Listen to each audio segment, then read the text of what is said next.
بسم اللہ الرحمن الرحیم۔ السلام علیکم۔ میں ڈاکٹر تنویر انور خان آپ کے لیے آج اپنی 50ویں کہانی لے کے آئی ہوں، اور یہ بھی میری پہلی کتاب کی، کیونکہ میں کہانیاں ڈال رہی ہوں تو یہ اسی میں سے میں نے لی ہے۔ میں نے یہ اور ٹھنڈی راکھ جو میں نے پہلے اپنی سنائی ہے پچھلی دفعہ، بتانا بھول گئی تھی، دونوں 1986 میں آنچل رسالے میں شائع ہوئی تھیں۔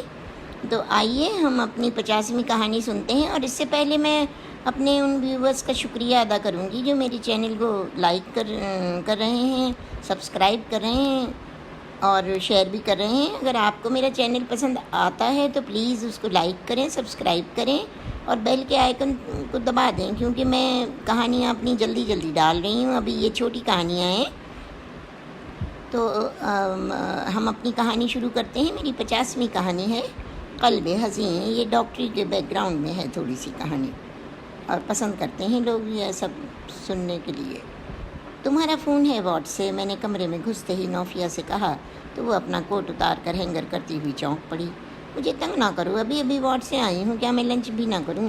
بابا ضرور کرو، مگر مجبوری ہے، وارڈ دل کا ہے نا، تمہیں جانا پڑے گا۔ ہاں اب تو جانا ہی پڑے گا۔ نوفیہ طویل سانس کھینچ کر وارڈ کی طرف چل پڑی۔ میں نے لباس تبدیل کیا اور آرام کرنے لیٹ گئی۔ دوسری صبح تک میری ڈیوٹی آف تھی، آج سردی کچھ زیادہ ہی تھی۔ میں نے ہیٹر آن کیا اور بیڈ کے اندر گھس گئی۔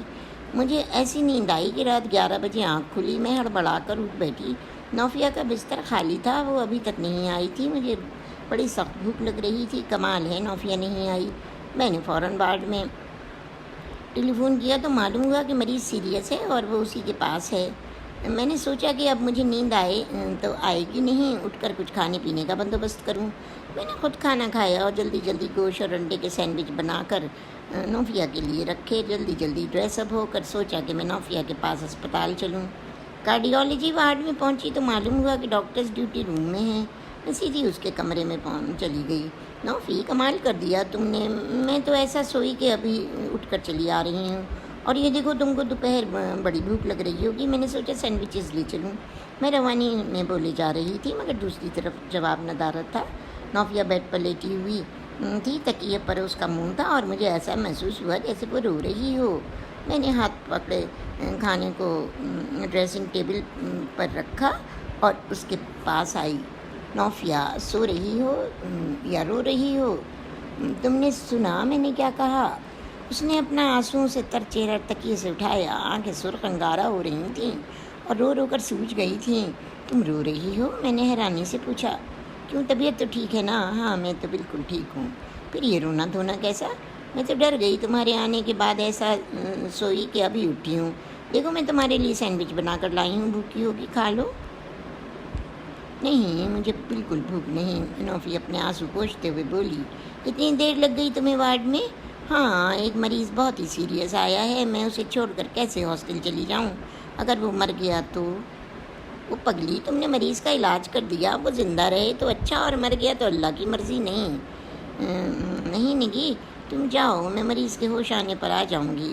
اور میں ذرا دیر ٹھہر کر ہاسٹل میں واپس آ گئی۔ میں نے اور نوفیہ نے MBBS فرسٹ ایئر سے ایک ساتھ پڑھائی کی تھی۔ ہم دونوں ہی پڑھائی میں بہت تیز تھے، ہماری کلاس میں فرسٹ اور سیکنڈ پوزیشنز آتی تھی۔ نوفیہ کی زندگی کی نہ کوئی بات مجھ سے چھپی تھی اور نہ میری، اس لیے ہم دونوں کو ہی آگے پڑھنے کا شوق تھا۔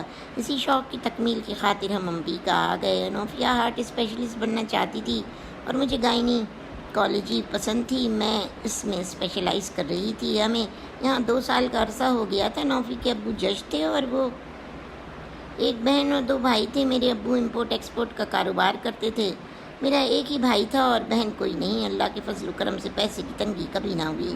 دوسری صبح میں ڈیوٹی پر چلی گئی۔ میں نے محسوس کیا کہ نوفی کچھ چپ ہے اور صبح اپنے کپڑے بدلنے آئی، مگر ناشتہ کیا نہ مجھ سے کچھ زیادہ بات کی۔ میرے ذہن میں ایک الجھن سی پیدا ہو گئی۔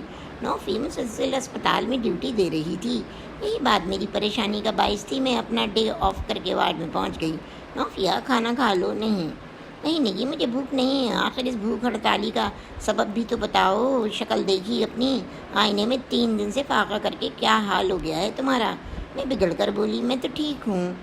اس کے لیے لہجے میں نقاہت تھی۔ نہیں تم ٹھیک نہیں ہو، مجھ سے کچھ چھپا رہی ہو۔ وہ کون سا ایسا مریض ہے جس کا اتنے انعماق سے علاج کر رہی ہو؟ اپنی جان کی بھی پرواہ نہیں ہے؟ میں اس مریض کو دیکھنا چاہتی ہوں۔ کیا روم نمبر ہے اس کا؟ وہ انتہائی نگہداشت کے کمرے میں ہے۔ اچھا میں ابھی دیکھ کر آئی، یہ کہہ کر میں مریض کو دیکھنے چل دی۔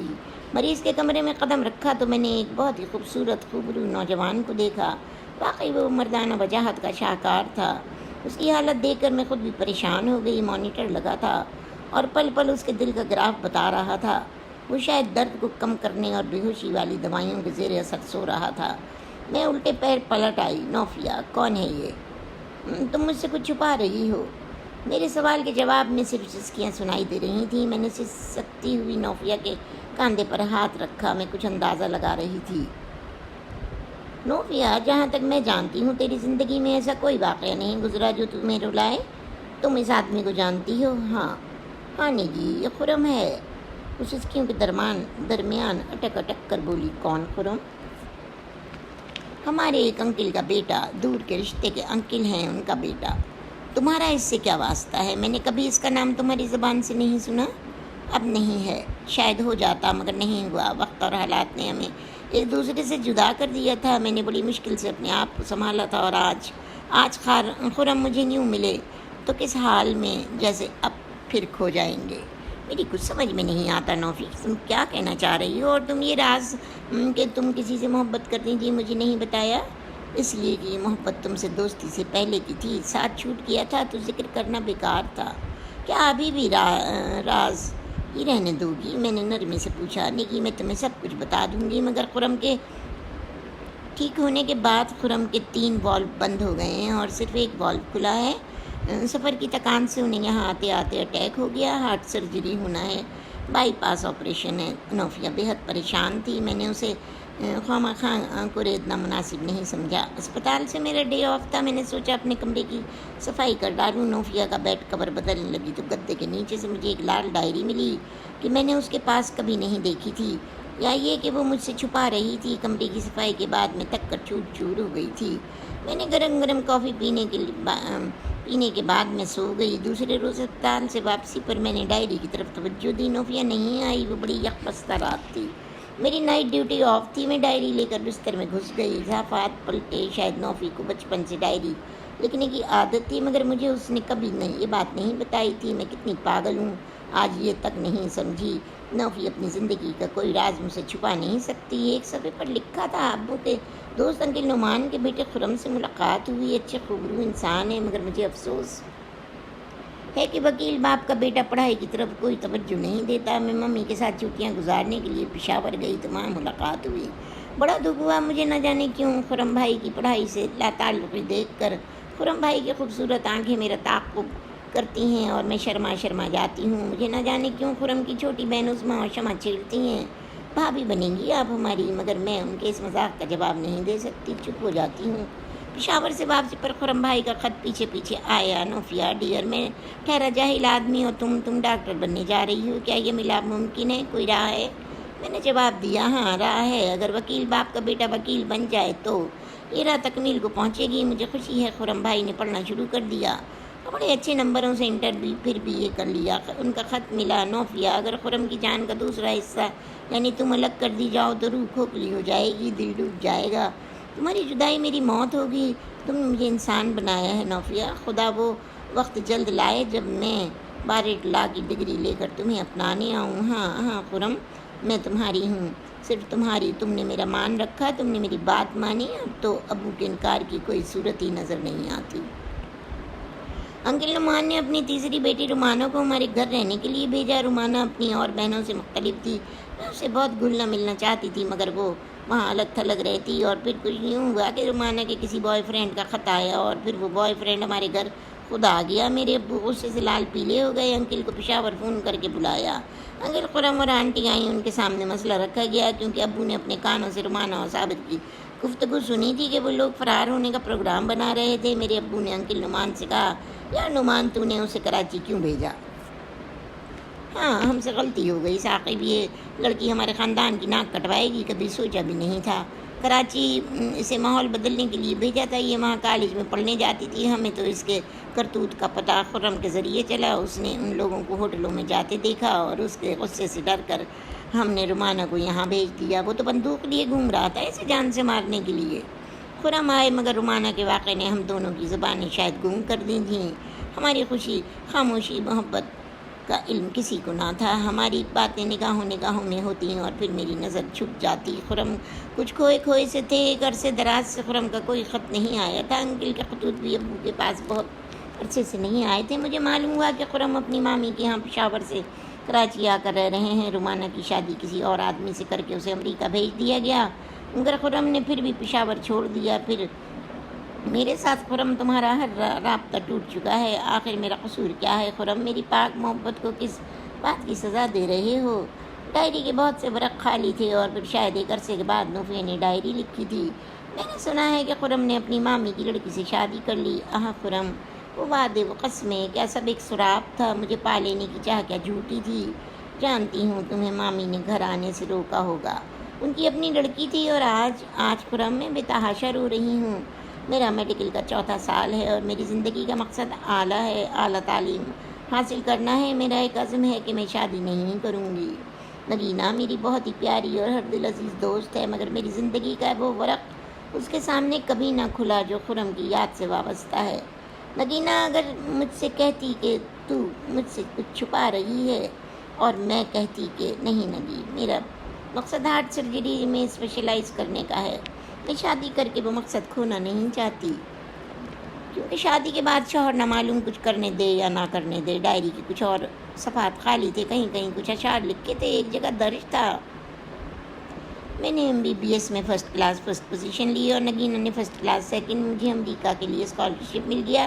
میں اور نگی دونوں ہی ہاؤس جاب کے بعد امریکہ چلے جائیں گے۔ ابو نے اجازت دے دی ہے۔ یہاں امریکہ کی یکپستہ راتیں اور سرد دن، مجھے اپنا وطن کتنا یاد آتا ہے۔ اگر نگی نہ ہوتی تو میرا یہاں رہنا مشکل ہو جاتا۔ ابو نے مجھے خط میں لکھا ہے کہ میں جلدی سے پڑھ لوں تو پھر مجھے شادی کے بندھن میں باندھ دیں گے، مگر شادی میرے من کے میت کہیں اور ملے گی۔ کیا میں اس کو وہ والہانہ پیار دے سکوں گی جو کسی کی امانت ہے؟ ابو، آپ مجھے نہیں جانتے کہ خرم میرے دل میں میری سانسوں کے کتنے قریب رہے ہیں، مگر میں انہیں حاصل نہ کر سکی اور میری خاموش محبت لٹ گئی۔ نوفیہ کی ڈائری کے بہت سارے صفحات خالی تھے اور خرم کی امریکہ آمد کے بعد سے تو اسے ہوش ہی نہ تھا۔ خرم کی فوری طور پر سرجری ہونا تھی اور نوفیہ میں اتنا دم نہ تھا کہ وہ اس سرجری کو دیکھ سکتی۔ اس نے معذرت کر لی۔ اس کے پروفیسر ناراض ہوئے، مگر اس نے طبیعت کی خرابی کا بہانہ بنا دیا اور اپنے کمرے میں آ گئی۔ میں دوپہر اسپتال سے واپس آئی تو وہ تکیے میں منہ دیے رو رہی تھی۔ آنسو، اور وہ بھی اتنے ڈھیر سارے کیوں؟ نگی، وہ اگر مر گیا تو پھر میں بھی مر جاؤں گی۔ مگر نگی، عجیب سی بات ہے کہ اس کی بیوی یہاں ساتھ نہیں، ہو سکتا ہے وہ پاکستان میں ہو، معلوم نہیں۔ خرم تو اٹیک کے بعد نیم بے ہوشی میں ہیں، انہوں نے مجھے دیکھا بھی نہیں ہے۔ شکر ہے نہیں دیکھا اور نہ کہیں لمبے کوما میں نہ چلے جاتے۔ تمہیں مذاق سوجا ہے؟ ارے نہیں، آخر اپنی اداس دوست کو کیسے سمجھاؤں؟ اب تو آپریشن ختم ہو گیا ہوگا، چل رہی ہو وارڈ کی طرف؟ نہیں، میں خرم کا ایسی حالت میں سامنا کرنا نہیں چاہتی، تم چلی جاؤ پلیز نگی۔ اچھا بابا، چلیے ساتھ چلو، تم میرے یونٹ میں بیٹھ جانا، میں تمہاری یونٹ میں آؤں گی۔ تب میں نے وارڈ میں جا کر نوفیہ کے خرم کو دیکھا۔ 5 گھنٹے کے طویل آپریشن کے بعد ICU میں تھا، کمزور نقاہت اس کے چہرے سے عیاں تھی۔ میں اسے خاموشی سے دیکھ کر واپس آ گئی۔ نوفیہ نے اپنے کولیگ مسٹر پیٹر سے اسے اٹینڈ کرنے کو کہا۔ وہ خود اس کے کمرے میں نہیں جا رہی تھی۔ خدا کر کے خرم اپنے آپ کو بہتر محسوس کرنے لگا۔ میں اس کے کمرے میں گئی، مجھے دیکھ کر حیران ہو گیا۔ آپ پاکستانی ہیں؟ ہاں، میں پاکستانی ہوں۔ آپ پاکستانی ہیں یا انڈین؟ میں پاکستانی ہوں۔ آپ اس یونٹ میں کام کرتی ہیں؟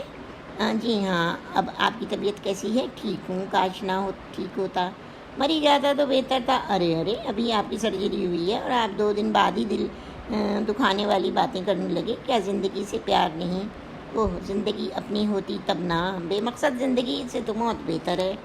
اتنی چھوٹی عمر میں آپ نے تو دل کا روگ لگا لیا۔ ہاں، کسی سے وعدہ کیا تھا کہ اگر وہ حاصل نہ ہوا تو مر جاؤں گا۔ دل کا روگ ہی موت کے قریب اور زندگی کو دور کرتا ہے۔ مگر اب تو آپ کی ایمرجنسی میں ہارٹ سرجری ہو گئی اور انشاءاللہ اب آپ ٹھیک ہو جائیں گے۔ پھر یہ مایوسی کی باتیں کیوں؟ کیا آپ نیو یارک میں تنہا ہیں؟ جی ہاں، فی الحال تو تنہا ہوں۔ آپ کی شادی ہو چکی ہے؟ معاف کیجیے، بڑا پرسنل سا سوال ہے۔ ہاں ہو چکی ہے، آپ کی وائف وہ پاکستان چلی گئی، کیوں؟ طلاق لے کر۔ طلاق؟ یہ آپ کیا کہہ رہے ہیں؟ آپ کیسے انسان سے وہ طلاق لے کر چلی گئی؟ ہاں، جبراً شادی کا انجام یہی ہوتا ہے، میں اسے وہ پیار وہ چاہت نہ دے سکا جو اس کا حق تھا، مگر کیوں؟ اس لیے کہ میرا پیار میری چاہت کسی کی امانت تھی اور میں اس میں خیانت کرنا نہیں چاہتا تھا۔ پھر آپ نے اس لڑکی سے شادی کیوں نہیں کی؟ وہ میری مامی کی لڑکی تھی اور یہ شادی زبردستی کروائی گئی تھی۔ اچھا اب آپ آرام کریں، باقی باتیں میں کل کروں گی۔ سنا تم نے نوفیہ، خرم نے اپنی بیوی کو طلاق دے دی ہے، وہ شاید آج بھی تم سے محبت کرتا ہے۔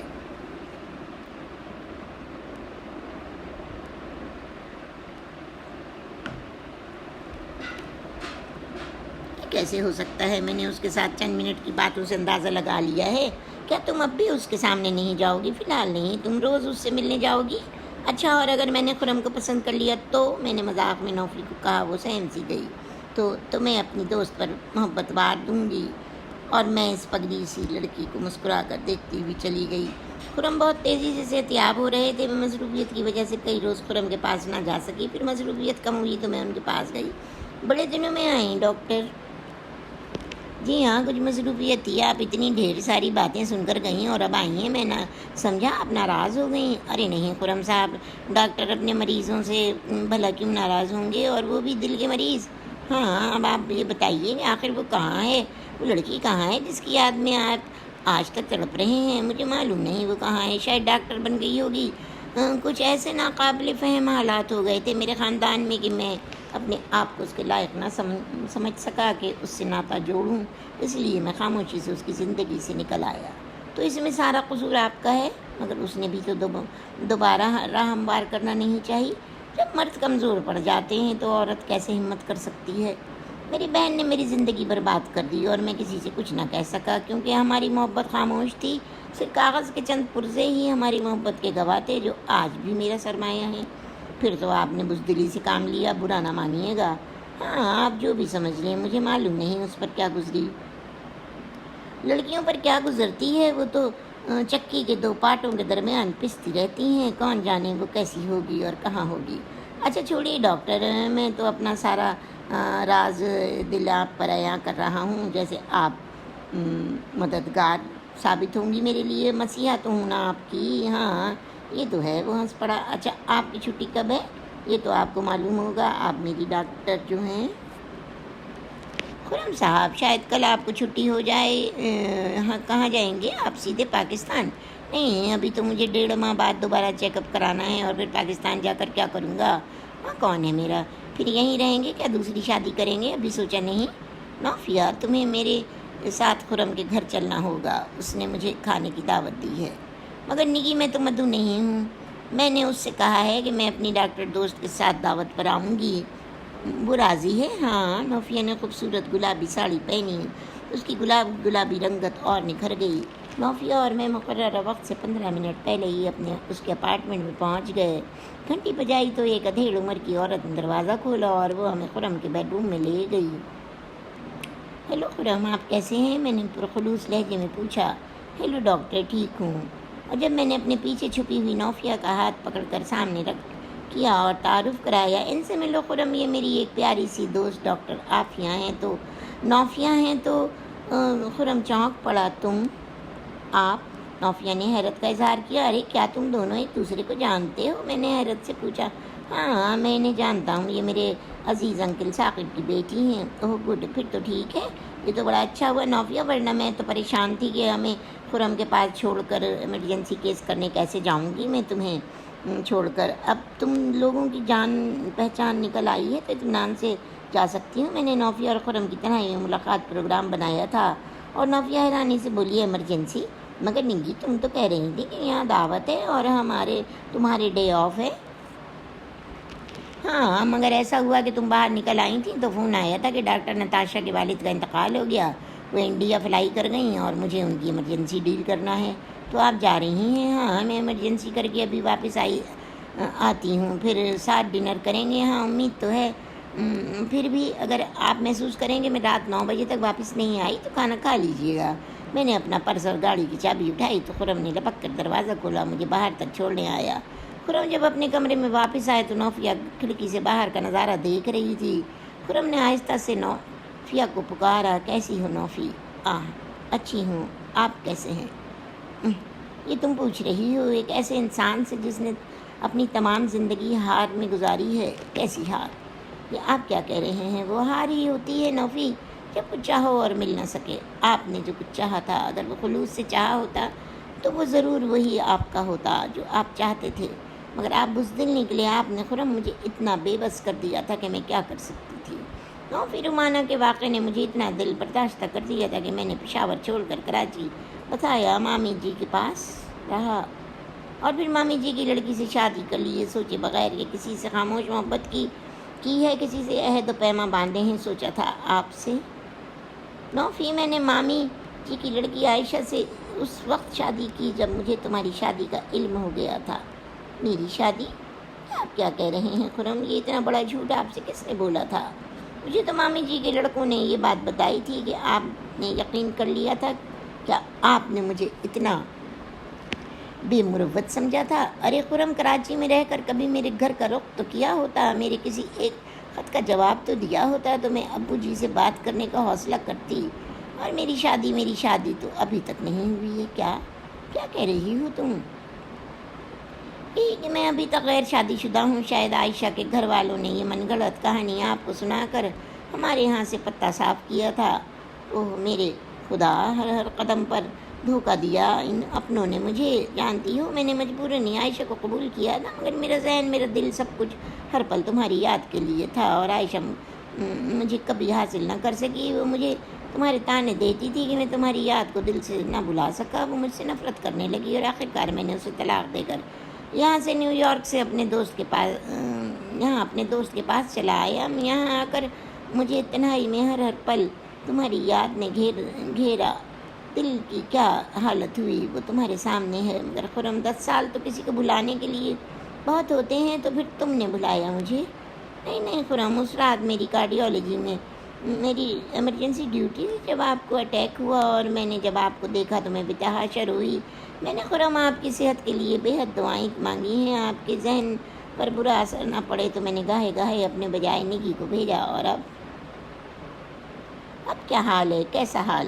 یہ کہ تمہاری شادی کہیں طے ہے؟ نہیں، یہ سب کچھ میری یہاں سے واپسی پر طے ہوگا۔ خرم خاموش ہو گئے اور نوفی بھی چپ ہو گئی۔ میں ایمرجنسی ڈیوٹی کرنے کب گئی تھی؟ اپنی چند امریکن دوستوں سے ملنے گئی، ٹھیک 9 بجے واپس آ گئی۔ ارے بور تو نہیں ہوئے تم لوگ؟ نہیں، بس ذرا آپ کی دوست سے کچھ باتیں کرتا رہا۔ پسند آئی میری دوست تمہیں خرم؟ جی میں تو شروع ہی سے ان پر نثار رہا ہوں۔ ویسے خرم، حقیقت بھی یہ ہے کہ نوفیہ نے تمہیں مرنے سے بچایا ہے۔ کیا؟ ہاں، تمہارے لیے پیروں روئی ہے، اور میں نے اسے سمجھا کر تھک گئی، مگر اس نے کوئی راز نہ کھولا۔ کوئی راز ہوتا تب کھولتی نا، تم تو فضول بات لے کر بیٹھ گئی۔ نوفیہ آہستہ سے بولی۔ نوفی، اب مجھے زیادہ نہ بناؤ۔ میں نے تمہاری زندگی کا وہ پل دیکھا ہے جب تم تڑپ رہی تھیں۔ اچھا آئیے کھانا کھا لیں؟ ہاں چلیے، مجھے خود بڑی زور کی بھوک لگی ہوئی تھی، اور ہم لوگ کھانا کھانے لگے۔ پھر تھوڑی دیر ادھر ادھر کی باتیں کر کے ہم لوگ چلے آئے۔ خرم، اب تم اچھے ہو، نوفی سے شادی کرو گے؟ جی یہ کیسے ہو سکتا ہے نگینہ، میں اب اپنے آپ کو نوفی کے قابل نہیں پاتا، مگر وہ اس بات پر اڑی ہے کہ اگر شادی کرے گی تو صرف اور صرف تم سے کرے گی۔ وہ بے وقوف ہے نگینہ، مجھے نوفیہ کی جان اپنی جان سے زیادہ عزیز ہے، اور میں موت کے دوراہے پر کھڑا ایک انسان اتنی پرخلوص لڑکی کی زندگی برباد نہیں کر سکتا۔ اور اگر یہ اس کی ضد ہو تو بھی نگینہ بہن، ایسا نہیں ہو سکتا۔ مگر خرم، نوفی تمہاری زندگی کا بھی تو حاصل ہے۔ ہاں وہ حاصل تو ہے، مگر میرے غلط فیصلوں سے میں نے اسے کھو دیا۔ وہ حاصل اب لا حاصل ہے۔ نوفی میرا قرار تھی، نوفی میری زندگی کا پیغام تھی، مگر ہم جدا ہو گئے۔ تم لوگوں کو خدا نے ایک اور موقع دیا ہے۔ ہاں موقع دیا ہے، مگر کیسا موقع؟ ایسا کہ یہاں دل ٹکڑے ٹکڑے ہو کر جوڑا گیا ہے، پھر مجھے اس کی خوشیاں چھیننے کا کیا حق ہے؟ خرم کی حالت دیکھ کر میں وہاں سے چلی آئی۔ ہم لوگوں کا کورس ختم ہو گیا تھا، امتحان بھی دے دیا تھا، اور اب ہمیں پاکستان واپس جانا تھا۔ نوفی خرم سے ملنے میرے ساتھ اس کے اپارٹمنٹ گئی اور اس سے بولی، خرم آپ نے میرے ساتھ پاکستان چلنا ہے، مگر میں اب پاکستان کبھی واپس نہیں جاؤں گا، مگر یہاں